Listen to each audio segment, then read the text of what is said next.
Humarap nitong Biyernes sa Sandigan Bayan si dating Senator Bong Revilla kasama ang anim pang kapwa akusado para sa pre-trial at arraignment sa kanilang mga kaso kaugnay ng 92.8 million pesos na Ghost Flood Control Project sa Pandi, Bulacan. Unang dumating si Revilla kasama sina Bryce Hernandez, JP Mendoza, RJ Dumasig at Juanito Mendoza. Sakay sila ng coaster mula sa New Quezon City Jail Male Dormitory at bantay sarado ng mga kapulisan. Makalipas ang ilang sandali, dumating naman sina Emily Tawat at Cristina Pineda na mula sa Quezon City Jail Female Dormitory sa Camp Karingal. Una silang humarap sa Sandigan Bayan 3rd Division para sa kasong malversation of public funds.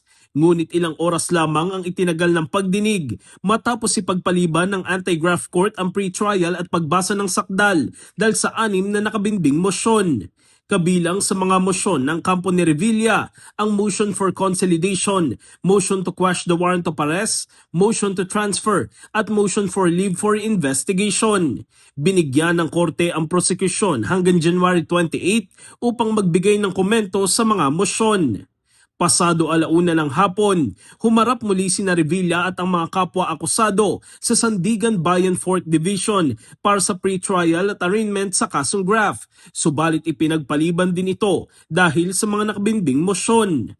Ayon sa abogado ni Revilla, pinagkaitan umano ng due process ang kanyang kliyente. Gayunman, sinabi nitong gagamitin nila ang lahat ng legal remedies upang panigan sila ng anti-graft court. It's the right of the accused to invoke speedy trial, but as far as we're concerned, we are exhausting all possibilities. Malay mo, pag na-dismiss at kinatigan kami ng court at favorable sa amin yung there's a possibility that that will happen or that will be the result. So we will take our chances there.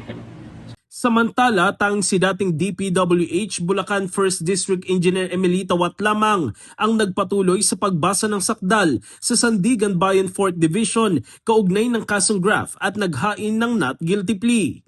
Naghain din si Watt ng mosyon na ilipat siya sa Bulacan at doon na lamang ikulong. Itinakda naman sa February 9 ang susunod na schedule ng pre-trial arraignment para sa mga akusado.